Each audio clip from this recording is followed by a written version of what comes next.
Sinalakay ng National Bureau of Investigation National Capital Region o NBI-NCR ang isang village sa Muntinlupa City matapos madiskubre ang operasyon ng umano'y love scam syndicate na tinatayang 5 taon nang gumagalaw. Si Cherry Light sa report.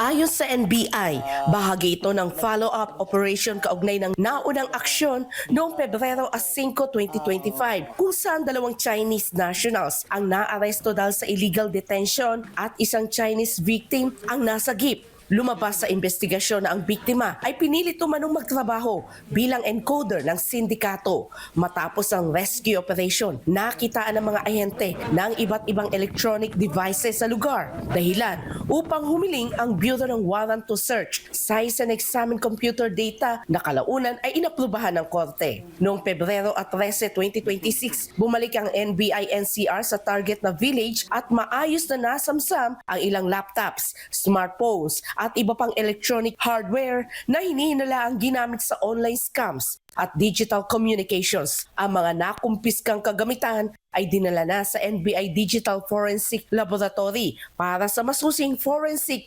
analysis. Sinabi ni NBI-NCR Regional Director Joel Tovera na patuloy ang kanilang pakikipag-ugnayan sa Chinese Embassy at Bureau of Immigration para sa pagkakakilanlan at record check ng mga sangkot na Chinese nationals. Inaalam din ng mga otoridad ang ulat ng biktima na may isa umanong suspect na may pending kidnapping case sa mga nakaraang taon. Kabilang ang verifikasyon kung may kinalaman ito sa naunang insidente sa isang hotel complex. From our end, we also conducted record check.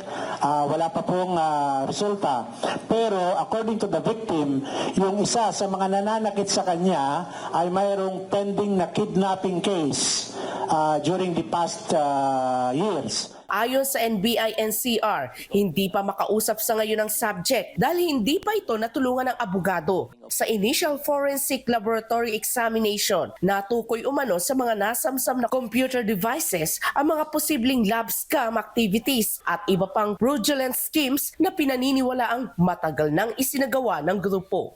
The NBI is being allowed to conduct an examination on these devices. Makikita po natin from the computers and the devices which were confiscated kung merong potential na violations apart from the illegal detention which was used for purposes of filing a case on inquest. Tinatayang aabot na sa 5 taon ang operasyon ng umano'y lab scam network batay sa paunang findings ng forensic team. Samantala tiniyak ni NBI Acting Director Angelito Magno ang tuloy-tuloy na aksyon laban sa mga cybercrime syndicates, lalo na sa mga reklamong nagmumula sa publiko. Marami pong kaso ay naibibigay po ang tip ng ating mga kababayan. So ito po ay ating inaaksyonan agad at nagkakaroon naman po ng magandang resulta. Para sa Diyos at sa Pilipinas kong mahal, Cherry Light, SMNI News.